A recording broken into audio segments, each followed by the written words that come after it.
अस्सलाम वालेकुम व्यूअर्स, उम्मीद करता हूँ कि आप सब लोग खैरियत से होंगे। मुर्गी के पेट में पानी का भर जाना,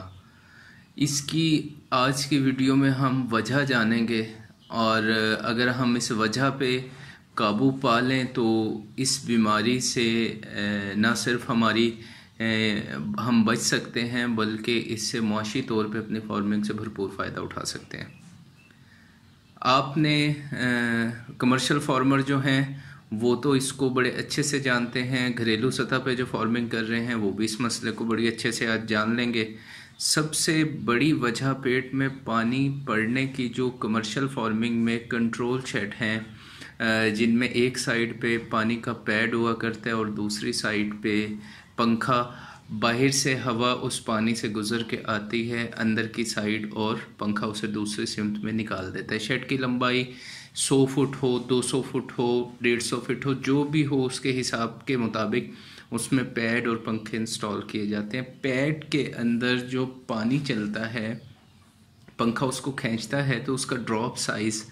काफ़ी बड़ा होता है। और देखने में आया है कि जो फ्लॉक पैड के करीब हुआ करे, क्योंकि एक साइड पे जिस जगह पे पानी चल रहा होता है वहाँ पे हमारे बर्ड्स जितने ज़्यादा उस एरिया के अंदर रहा करें, उनके अंदर पेट में पानी के पड़ जाने की शिकायत बहुत ज़्यादा आया करती हैं।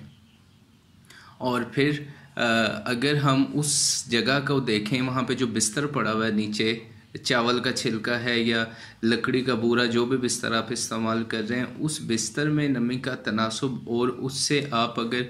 20 फीट या 30 फीट दूसरे पोर्शन में और फिर इसी तरह 30 फीट आगे तीसरे पोर्शन के मुख्तलिफ सैंपल लेके अगर उनका मॉइस्चर लें तो आपका बड़ी हद तक ये चीज़ आपकी समझ में आ जाएगी कि ये क्या है।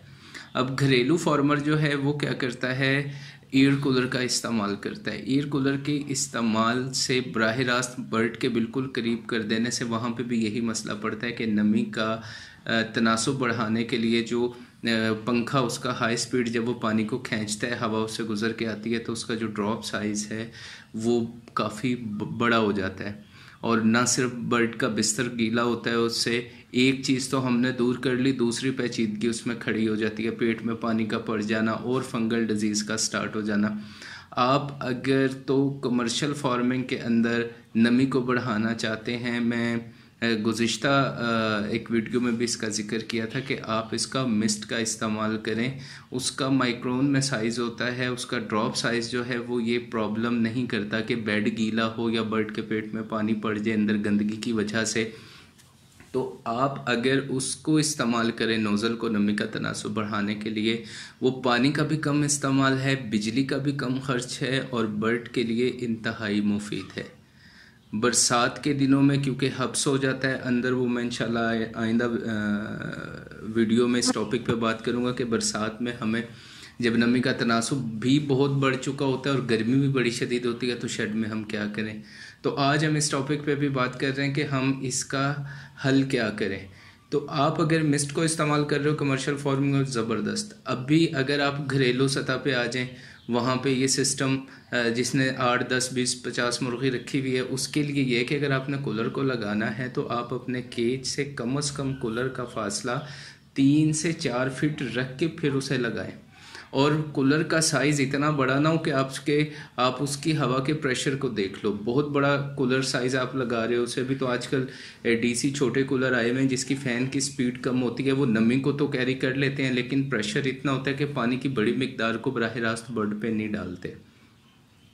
आप ये फासला रख के कूलर लगाएंगे तो नमी का तनासुब का मसला भी हल हो जाएगा और हमारे बर्ड का बेड भी ख़राब नहीं होगा घरेलू सतह के ऊपर। कमर्शियल फार्मर जो हैं वो अगर मिस्ट का इस्तेमाल कर रहे हैं, उनके लिए एक मिस्ट में ये एहतियात है कि मिस्ट के साथ एक ऑटो सिस्टम होता है, मैनुअल भी है लेकिन बड़े शेड में तो ये ऑटो ही होता है और इसका एक मुख्तलिफ एरिया पे उसका सेंसर इंस्टॉल करते हैं। तो आप सेंसर को जब इंस्टॉल करा रहे हो तो इस चीज़ की एहतियात करें कि बिल्कुल जो आपकी मिस्ट जहाँ पे आ रही है, जहाँ पे वो फॉग स्प्रे कर रहा है ऊपर, उसके नीचे वाली बिल्कुल सेम नीचे वाली जगह पे उसे इंस्टॉल नहीं कराओ। बराह रास्त उस पर नमी नहीं पड़े बल्कि उसे कवर दें आप किसी चीज़ का जो नीचे से आपकी हमारे ऊपर की जानिब उठती हैं, वो जब उस पर पड़ेंगी तो वो एक्चुअल टेम्परेचर को रिकॉर्ड करके अपने इसे ट्रिप कराएगा। क्योंकि ये शिकायत आती हैं कि मिस्ट में ये होता है कि एक जगह पे नमी का तनासुब पूरा है, दूसरी जगह पे पूरा नहीं है। वो हो ये रहा होता है कि हमने मिस्ट के बिल्कुल एन नीचे वो लगा दिया सेंसर उसका, तो वो जैसे ही उसे फॉग करेगा तो वो तो विद इन सेकेंड पूरा शो करेगा और वो आपके जो वाटर पंप है उसको ट्रिप करा देगा। ज़रूरी है कि उसे ऊपर की जानिब से कवर होना चाहिए। नीचे से जब हवा उठेगी तो वो जो भी टेम्परेचर को लेके आएगी और नमी के तनासुब को वो एक्यूरेट होगा। फासले का ख्याल रखना, मिस्ट आप इंस्टॉल करा रहे हैं तो वो उनके पास कौन सी टेक्नोलॉजी है वो आपको जो गाइड करें, आप उसके मुखालिफ नहीं जाओ। अगर आपको वो मिस्ट का फासला, नोज़ल का फासला अगर आपको वो 30 फीट रिकमेंड कर रहे हैं, 20 फीट रिकमेंड कर रहे हैं, 10 फीट रिकमेंड कर रहे हैं या 50 फीट रिकमेंड कर रहे हैं, उनके पास इसकी कैलकुलेशन है पूरी। आप उसकी वायलेशन नहीं करो अपनी टेक्निक से कि नहीं इतने में इतना कवर हो जाएगा। वहाँ पे जो आप पैसे बचाते हैं या अपने जहन का इस्तेमाल करते हैं, वो भी एक बड़ी वजह बनती है नमी के तनासुब पूरा ना करने की। तो अब हमारा बेड अगर हम गीला होने से बचा लें और पैड के ज़रिए से जो हम बहुत नमी को अंदर लेके आ रहे हैं, इन दो चीज़ों पे काबू पा लें, आप देखेंगे आपके बर्ड में ये पेट के जो पानी पड़ने की वजहें हैं ये खुद ब खुद जो हैं वो दूर हो जाएंगी। ये बहुत बड़ी वजह एक इसकी ये है कि जिससे हम लापरवाही बरतते हैं और इस लापरवाही बरतने से फिर हम उसकी जब दवाओं की तरफ जाते हैं, ख़ासकर अंडा दे रही होती है जब मुर्गी, उसके ऐसा पेट में पानी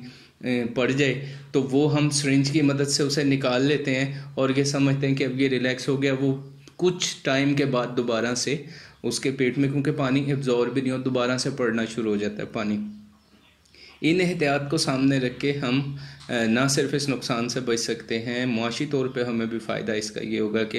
प्रोडक्शन के टाइम पे भरपूर प्रोडक्शन आएगी, बीमारी का सामना नहीं करना पड़ेगा। कोई भी इंतज़ाम हम करते हैं उसके माहिर से अगर सलाह मशवरा ले लिया जाए, कभी भी हमें इससे मायूसी का सामना नहीं करना पड़ता। जब हम अपनी अकल इस्तेमाल करते हैं तो यकीनी तौर पे मायूसी का सामना करना पड़ता है।